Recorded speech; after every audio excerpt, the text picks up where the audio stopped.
নমস্কার, সুপ্রভাত। আজকের বিশেষ প্রতিবেদন। আর আজকের এই প্রতিবেদনে আপনাদেরকে জানাবো বা দেখাবো আমি এই মুহূর্তে কাকদ্বীপ স্টেশন, রেলওয়ে স্টেশনে। আর এখান থেকেই আপনাদেরকে এই প্রতিবেদনটা দেখাবো। আপনারা শুনুন আর আপনাদের মতামত দেবেন। দর্শক যারা দেখছেন গ্রামীণ কৃষি শিল্প সমাচার পেজে আপনারা বরাবরই থাকেন। আমি ব্রজবিনোদ জানা। এই পেজেই বরাবরই আপনাদেরকে ঠিক এমনই খবর তুলে ধরি। হকার উচ্ছেদ যেটা নিয়ে প্রতিবাদ চলছে, আপনার মতামত। জঞ্জাল মুক্ত হোক না জঞ্জাল থাকবে? বর্তমান সরকার যে ভাবে হকার উচ্ছেদের অভিযান চালাচ্ছে, তাতে করে আপনারা কি চাইছেন? দূষণ মুক্ত সমাজ আর পরিচ্ছন্ন পরিষ্কার হোক, সেটা তো চাইছেন অবশ্যই। দেখুন, বিভিন্ন সময় বিভিন্ন রাজনৈতিক তাদের চিন্তাধারা, তাদের কথাবার্তা অনুযায়ী কিন্তু তারা চায় রাজনীতি করতে। কিন্তু রাজনীতির আগে ভেবে কি দেখেছে সমাজ দুর্নীতিমুক্ত হোক, জঞ্জাল মুক্ত হোক? এবং যেখানে মানুষগুলি আজকের আন্দোলন করছে তারা কারা? তারা এতদিন কোথায় কি করছিলেন? তৎকালীন সরকার কেন এই পদক্ষেপ নেননি? যারা রেশনি ব্যবস্থায় অর্থাৎ গণবন্টন ব্যবস্থায় সকালবেলা যখন পৌঁছে যায় রেশনের দোকানে, সেখান থেকে যখন চাল কেনে তার পাশে বিক্রি করে দেয়, সেটাও কিন্তু খারাপ জায়গা। অর্থাৎ আপনি দেখবেন গণবন্টন ব্যবস্থায় কতগুলি খারাপ খারাপ দিক। দেখুন, হকার উচ্ছেদ তো অবশ্যই অবশ্যই এটা বিশেষ প্রতিবেদন, কারণ এই ব্যাপারে আপনাদের মতামত তো অবশ্যই নেবো। কারণ আপনারা কমেন্ট করে অবশ্যই আমাদের মতামত দেবেন। কারণ কাকদ্বীপ স্টেশন থেকে এটা দেখানোর কারণ হচ্ছে, যেহেতু স্টেশনে স্টেশনে পশ্চিমবাংলার বিভিন্ন স্টেশনে ইতিমধ্যে পরিষ্কার পরিচ্ছন্নতার কাজ চলছে, সেক্ষেত্রে দেখা গেছে কিছু রাজনৈতিক দল তারা কিন্তু ইতিমধ্যে আন্দোলন করা শুরু করে দিয়েছে। আরে ভাই, সরকারি জায়গা কি আপনার পৈতৃক সম্পত্তি? যা খুশি তাই করব? আপনি বা কে? এতদিন চিন্তা ভাবনা করে একটু আন্দোলন করা দরকার আছে। কারণ আপনি যেটা আন্দোলন করছেন, আদবে আপনার আন্দোলনটা সঠিক তো? কারণ আপনি সরকারি সম্পত্তি অকবায় করে রেখেছিলেন এতদিন। এটা কি আপনার ভারতবর্ষের সংবিধানে কোথাও লেখা রয়েছে? আপনি ভারতবর্ষে বাস করবেন আর ভারতবর্ষের সংবিধান মানবেন না, এটা আবার কি হলো? মানে আপনার কি মনে হলো যে আপনার জন্য আলাদা সংবিধান তৈরি করতে হবে?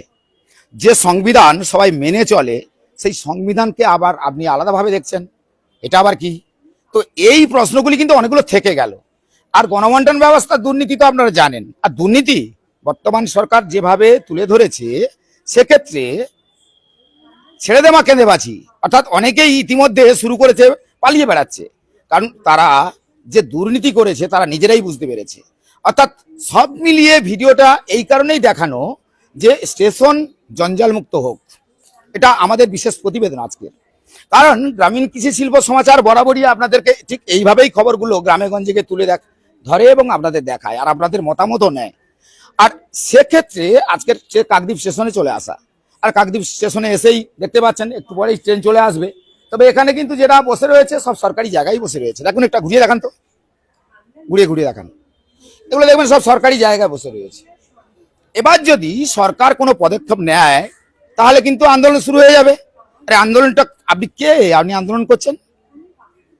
আপনি দেখবেন ন্যাশনাল হাইও, যেখানে বারবার ন্যাশনাল হাইওয়ের পক্ষ থেকে বারবার বলা হয়েছে, সেখানেও দেখবেন আপনি জায়গা অকবারি করে দিয়েছে, রোডকে ক্লোজ করে দিয়েছে, মানে ছোট করে দিয়েছে, সেখানেও দখলদারি। এই যে বলে একটা কথাই বলে না যে মগের মুল্লুক, মানে আমরা যা খুশি তাই করব। আরে ভারতবর্ষের প্রত্যেক নাগরিকের স্বাধীনতা আছে, কিন্তু এই স্বাধীনতা নেই যে আপনি সরকারি সম্পত্তি যা খুশি তাই করবেন। এটা কি হতে পারে? প্রশ্নটা কিন্তু দর্শকদের কাছে রাখা হলো। আপনারাই কমেন্ট করে ঠিক করুন যে আগামী দিনে পরিষ্কার সমাজ, সুশীল সমাজ এবং একটা সুন্দর পরিবেশ গড়ে উঠুক, সেটা কি চান? যদি চান তাহলে কিন্তু আপনাদের এটা মাথায় রাখতে হবে। সেখানে কিন্তু এই জঞ্জাল যে পরিষ্কার হচ্ছে, আমার মনে হয় মতামতের দিক দিয়ে আপনারাই ঠিক বলবেন। হয়তো না, আপনাদের মতামত বলেছি, আপনারা দর্শক, আপনারাই মতামত দেবেন। কারণ বিভিন্ন জায়গায় ইতিমধ্যে হকার উচ্ছেদ হচ্ছে, হকাররা আবার আন্দোলন করছে, যাবো কোথায় যাবো কোথায়? আরে যাবো কোথায়? আপনি কি তখন ভেবেছিলেন যে এটা আপনার সম্পত্তি, প্রয়োজনে আপনাকে উঠতে হবে না? না, ওটা হবে না। আন্দোলন করে বসে আছে, রাজনীতি করা শুরু করে দিয়েছে। রাজনীতি না করে ভারতবর্ষের সুনাগরিক যদি হয়ে থাকেন, আর নাগরিক না হলে আন্দোলন করবেন না। আর নাগরিক হলে আন্দোলনটা করুন যেখানে সুস্থ সমাজ গড়ে উঠবে। কারণ যে সরকার কয়েকদিন এলো, সেই সরকারের চিন্তা ভাবনা যেটা আমার মনে হয় বাহবা দেওয়া উচিত। যে এইরকম একটা, আমরা এর তৎকালীন সরকারের একটা গল্প শুনেছিলাম, কলকাতা নাকি লন্ডন হয়ে গেছে।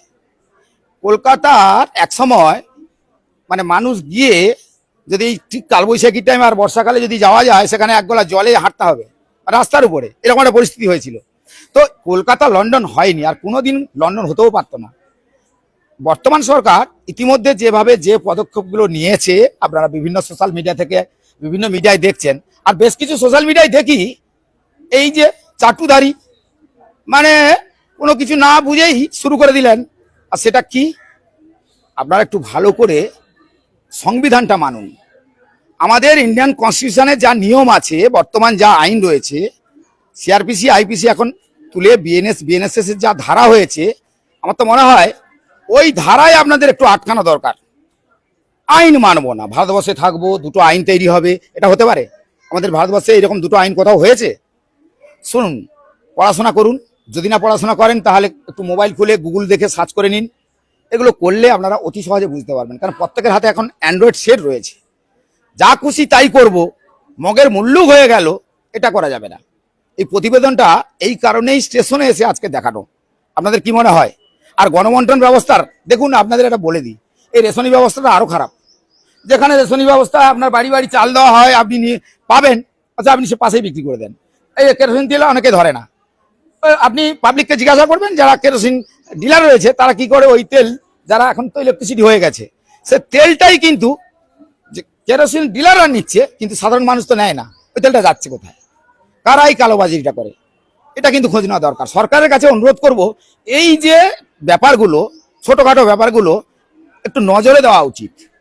ক্রাইমের সংখ্যা, মানে আপনি যদি ক্রাইমটা দেখেন না, একদম গোড়া থেকে, মানে গাছ একদম মূল থেকে মাথা পর্যন্ত এই যে কালোবাজারি, এই কালোবাজারি বন্ধ করতে হবে। কারণ এর আগে আমরা বিভিন্ন খবর দেখিয়েছি, খাবারে ভেজাল, খাবারে তো ভেজাল রয়েছে।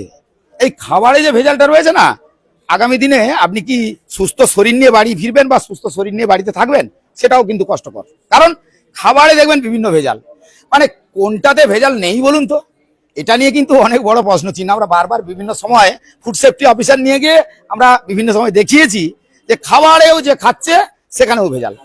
তার মানে আপনাদের চিন্তা করে নিতে হবে যে আমরা কোন রাজ্যে বাস করে আছি। এটা কি স্বর্গরাজ্য না দুর্নীতি রাজ্য? এই রাজ্যকে দূষণ মুক্ত করতে হলে সবাইকে এগিয়ে আসতে হবে। যারা জনসাধারণ তারা আজকে যেমন ভোট দিয়েছেন, আপনাদের কাছে অনুরোধ করব যে আপনারা প্রত্যেকেই সহযোগিতা করুন। আগামী দিন যেন একটা দুর্নীতি মুক্ত এবং সুশীল সমাজ এবং সুন্দর সমাজ গড়ে ওঠে। আগামী প্রজন্মের কথা যদি ভাবেন, আর প্রাকৃতিক দুর্যোগ যদিও আসে, তার জন্য যে যে ব্যবস্থা করা উচিত সেগুলো সরকার নিশ্চয়ই বলবো, অনুরোধ করবো এগুলো দেখার। কারণ প্রাকৃতিক দুর্যোগে সুন্দরবনের একাধিক জায়গায় কিন্তু ছিন্ন বিচ্ছিন্ন হয়ে গেছে, এটাও আপনারা জানেন। সেখানেও কোটি কোটি টাকা দুর্নীতি হয়েছে। মানে টাকা দুর্নীতির শেষ নেই। পাহাড় প্রমাণ যদি হয় না, এই সরকার যদি ঠিকঠাক করে ধরে, তৎকালীন সরকারের ছোট বড় মাঝারি নেতা সব জেলে যাবে। কেন এদের জেল খোলাই, জেলে যাওয়ার মতনই কাজ করে রেখেছে।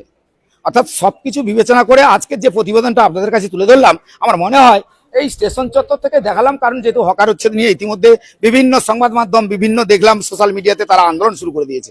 ভাই, রাজনীতি করো না, রাজনীতি না করে সুস্থ একটা সমাজ তৈরি করা হোক। তাতে দেখবেন আমরা তো যারা এখন এই মুহূর্তে কথা বলছি, আমাদের মোটামুটি একটা বয়স হয়েছে, তবে এই বয়সের পরে যারা প্রজন্ম, আগামী দিনের প্রজন্ম, তাদের কথা ভেবে তাদের চিন্তা ভাবনা করে আমার মনে হয় একটা সুন্দর সমাজ গড়ে উঠুক। ভারতবর্ষ সুজলা, আমাদের কথায় বলে না সুজলা সফলা, মানে আমাদের ভারতবর্ষে যে শস্য শ্যামলং, এটা যেন হয়ে ওঠে। সবাইকে বলবো ভিডিওটা কেমন লাগলো লাইক কমেন্ট শেয়ার করে অবশ্যই জানাবেন। আর গ্রামীণ কৃষি শিল্প সমাচার পেজে আমরা ঠিক এইরকমই ভিডিও নিয়ে চলে আসি। আর কাকদ্বীপ রেল স্টেশন থেকে এই ভিডিওটা দেখালাম, যদিও রেল আসতে এখনো দেরি রয়েছে। ওই দূরে দেখতে পাচ্ছেন কাকদ্বীপ, আর কাকদ্বীপের এই পরিস্থিতিটা দেখালাম। যদিও কাকদ্বীপের এখনো অনেকটাই পরিষ্কার পরিচ্ছন্ন রয়েছে, একটু ঘুরে দেখাও। অনেকটাই রেলওয়ে স্টেশনটা বেশ বড় রয়েছে, তবে এখানে মানুষজন যারা রয়েছে দেখতেই পাচ্ছেন, আর দর্শক অনেকে দেখছে, আমি দেখতে পাচ্ছি। এই প্রতিবেদনটা কেবলমাত্র এই কারণেই তুলে ধরা, যারা সোশ্যাল মিডিয়ায় ইতিমধ্যে বিভিন্নভাবে পোস্ট করে বলছেন যে উচ্ছেদ হলে কি হবে। ভাই, আপনি সরকারি জায়গা দখল করে রেখেছেন কেন? আপনি কে? আপনার আগে সিটিজেনশিপ, আপনি আগে নাগরিক তো, এদেশের নাগরিক তো, আগে ঠিক করুন, তারপরে কিন্তু আপনি এই আন্দোলনটা করবেন। আর যদি নাগরিক হয়ে থাকেন, অবৈধভাবে কোনো কথা আগ বাড়িয়ে বলবেন না, গলাবাজি করবেন না, কেন গলাবাজিটা আপনাদের কাজ নয়। এই গলাবাজি করে করেই আজকে কিন্তু সমাজটা কুলসিত হয়েছে। সমাজ কুলসিত করে কোনো লাভ নেই। সমাজকে একটা সমাজের জায়গায় আনুন। সবাই ভালো থাকবেন।